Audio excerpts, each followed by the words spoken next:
ایک صحابی کھڑے ہو گئے، حضرت ابو دہدہ رضی اللہ تعالیٰ عنہ۔ ابو دہدہ کھڑے ہوئے کہا یا رسول اللہ صلی اللہ تعالیٰ علیہ وسلم، اگر میں وہ درخت خرید کر کے اس صحابی کو دے دوں تو وہ فضیلت مجھے بھی ملے گی جو آپ نے اس پڑوسی کو بتایا ہے؟ میرے آقا صلی اللہ علیہ وسلم نے فرمایا ابو دہدہ ہاں تجھے بھی۔ آقا صلی اللہ تعالیٰ علیہ وسلم محفل میں بیٹھے، ایک صاحب شکایت لے کر کے آئے، ایک صحابی ہیں وہ شکایت لے کر کے آئے، یا رسول اللہ صلی اللہ تعالیٰ علیہ وسلم میرا مدینہ طیبہ میں گھر ہے اور گھر کے آنگن میں کچھ درخت ہیں، میرا پڑوسی اس کے بھی آنگن میں کچھ درخت ہیں، یا دونوں کے چھوٹے چھوٹے باغیچے تھے، میں بیچ میں دیوار بنا رہا تھا، دیوار بنانے کے بیچ میں ایک درخت آ گیا ہے، میں اپنے پڑوسی سے کہہ رہا ہوں کہ وہ درخت تو مجھے دے دے، میری دیوار سیدھی ہو جائے گی۔ ہوتا ہے کبھی کبھار، وہ درخت بیچوں بیچ آ گیا، باؤنڈری وال میں کمپاؤنڈ بنا رہے تھے، بیچ میں آ گیا ہے، لیکن تھا وہ پڑوسی کا۔ اس صحابی نے اس سے کہا تو اس پڑوسی نے کہا میں نہیں دوں گا۔ انہوں نے کہا بیچ دے، ایک درخت میرے کمپاؤنڈ کے اندر آ جائے گا، اس نے کہا وہ بھی نہیں کروں گا۔ ان کی دیوار ایسے لے کے جانا پڑتا، ٹیڑھی ہو جاتی۔ حضور اکرم صلی اللہ علیہ وسلم کے پاس وہ آ کر کہنے لگے اس کا مسئلہ میں کیا کروں؟ اللہ کے نبی صلی اللہ تعالیٰ علیہ وسلم نے اس پڑوسی کو بلایا، کہا کہ میرے اس صحابی کی دیوار سیدھی ہو جائے تو ایک درخت اسے دے دے۔ کہا نہیں دوں گا میں۔ میرے آقا صلی اللہ علیہ وسلم کے فرمانے کے بعد بھی اس نے نہ کہا۔ پھر اس کے بعد حضور صلی اللہ علیہ وسلم نے فرمایا میں تجھے بتا دوں کہ تو وہ ایک درخت میرے اس صحابی کو دے گا، اللہ تجھے جنت میں ایک ایسا درخت دے گا جس کے نیچے گھوڑا 100 سال دوڑے گا، اس کے سائے کے نیچے 100 سال دوڑے گھوڑا، اتنا بڑا درخت تجھے جنت میں دے گا اللہ۔ اس کو کیا ہے، منافقت تھی، اس نے کہا نہ نہ نہ مجھے نہیں چاہیے، مجھے نہیں چاہیے اس جنت کے وعدے کو۔ حضور اکرم صلی اللہ تعالیٰ علیہ وسلم خاموش ہو گئے۔ محفل میں جو صحابہ بیٹھے تھے جیسی حضور سے جنت کی تعریف سنتے تھے وہ مچل جاتے تھے۔ ایک صحابی کھڑے ہو گئے، حضرت ابو دہدہ رضی اللہ تعالیٰ عنہ۔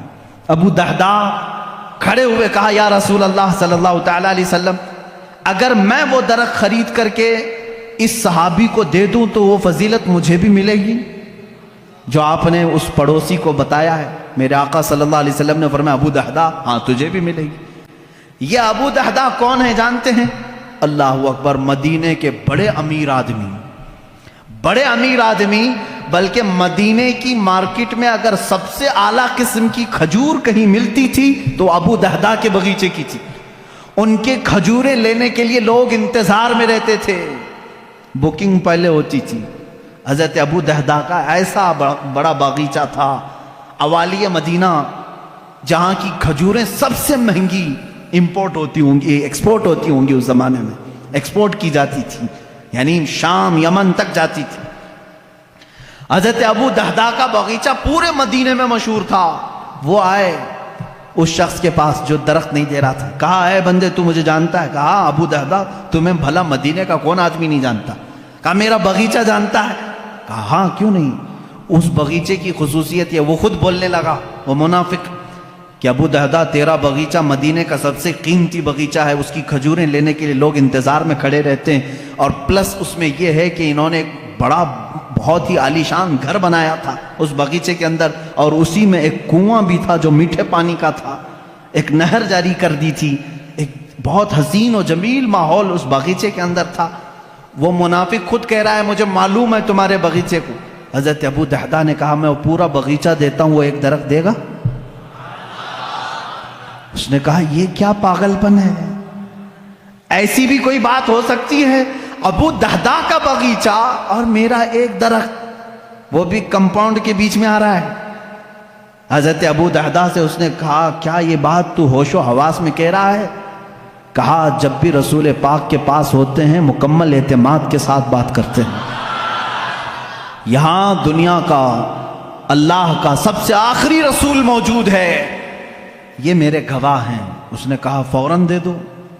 حضور صلی اللہ تعالیٰ علیہ وسلم سے انہوں نے کھڑے کھڑے تجارت کر دی، کھڑے کھڑے وہیں پر۔